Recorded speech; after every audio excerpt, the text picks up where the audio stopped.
Being the only vegan at work, amongst friends, or at social gatherings can certainly be a challenge, but nothing seems to be quite as difficult as being the only vegan in your family or with a non-vegan significant other. How do you navigate these relationships and interpersonal interactions? Well, I sat down and spoke with vegan author, speaker, and joyful vegan Colleen Patrick-Goudreau about this very subject.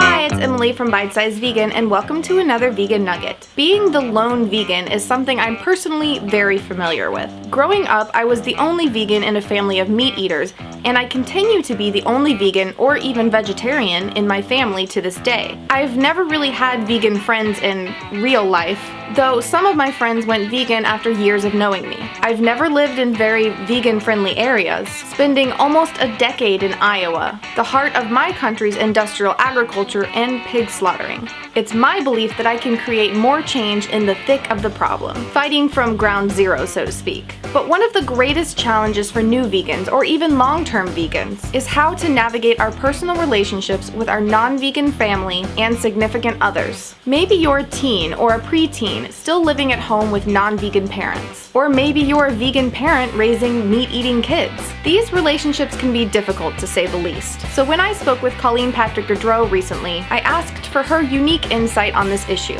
I hope you enjoy. Could you talk a little bit about, children or, young adults who are wanting to go vegan and their parents are non-vegans, and also the reverse aspect of that, vegan parents who might have children who choose to not stay on the vegan path? Yeah, and in that chapter I also talk about romantic partners and same thing. So one, husband or the wife or whoever, they might be vegan and the other one's not, and so how to navigate all of that. It's a little different for the different situations because on one hand, if you're parents and you're making the decisions about your household, I really do believe that you're making the decisions about your household and you're making the decisions for your children. You already are, whether you're vegan or not, you're a parent. And so a lot of parents have this guilt around like feeding healthful food to their children, like food that would reflect the values they're actually teaching their children. And yet there's guilt around it, like, but I don't know if they're going to like it. I don't want to push it on them. Well, you pushed on what was part of the status quo for you before. And so that's what being a parent is. So, just realizing that we're the ones who are the authority figures. And if we feel strongly about feeding our children this way, then that's totally, you're in your rights to do that. Doing it, as part of the family. I'm not saying be a dictator or an authoritarian figure, but there's that. Then if the kids, the flip side, the kids come home, they want to be vegan, and the parents are like, I don't know what to do, I don't know what to cook for you. Okay, well, depending on how old that child is, it could be a young adult, could be, kid who's already helping in the kitchen.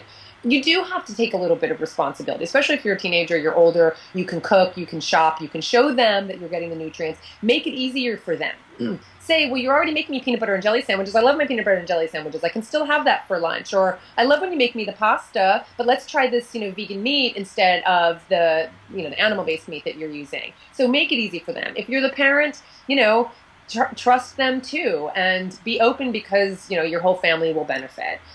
If it's the situation where a partner is vegan and the other one's not, that one can get really tricky for people. And I know that we all feel that we tend to think in black and white, and we think in black and white. Again, we have to remember that these are people we love, and these are people we married for a reason or we live with for a reason, etc.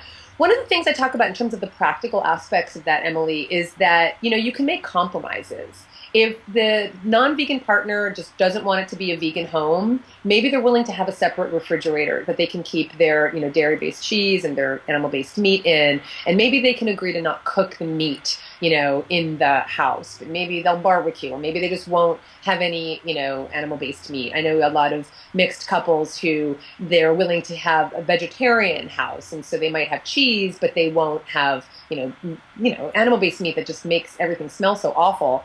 And maybe they'll have a separate refrigerator. So there's those kinds of compromises we have to make with people we love and live with, and I think that shows that we're willing to, to compromise, because that's what relationships are all about. So I think those kinds of things can really help in those situations. I hope you enjoyed hearing from Colleen on this matter. I do plan on creating a series of videos addressing the issue of raising vegan children, as well as videos speaking more to the interpersonal relationships within mixed families. I might even get my own mother to get on camera. Now, you may deal with your relationships differently than Colleen. We all have to find our own way in navigating this. You can check out my video with Yourofsky on how to deal with non-vegan friends and family for a different perspective as well. Feel it out, see what seems right to you.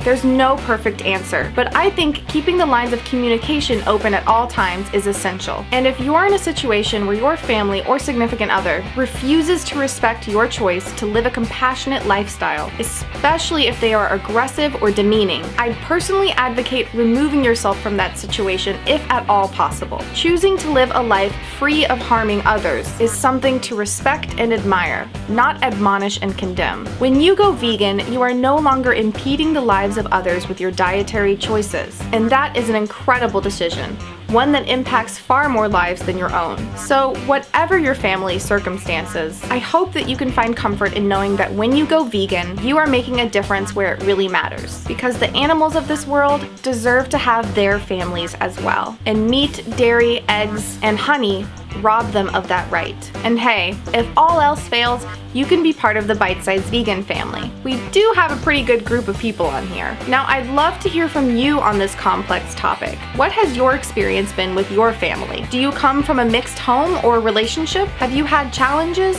Perhaps you are the non-vegan in your household. How has your loved one's choice to go vegan affected you? Let me know in the comments. Give the video a thumbs up if you found it helpful, and please share it around to help others in mixed homes. If you find the Bite Size Vegan videos helpful, please consider helping to support them. You can click on the Nugget Army logo there for information about receiving perks and rewards for your support, or check out the support links in the video description below for the one-time donation option as well. Any amount helps keep this educational service going. If you're new here, be sure to hit that big red subscribe button down there for more awesome vegan content every Monday, Wednesday, and most Fridays. I would love to have you as a member of the Bite Size family. We are a mixed family, but a pretty freaking awesome one. Now go live vegan, and I'll see you soon. I just wanted to officially retract my former statement that I'm the only vegan in my family.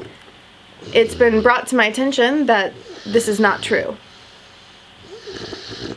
I deeply regret what I said.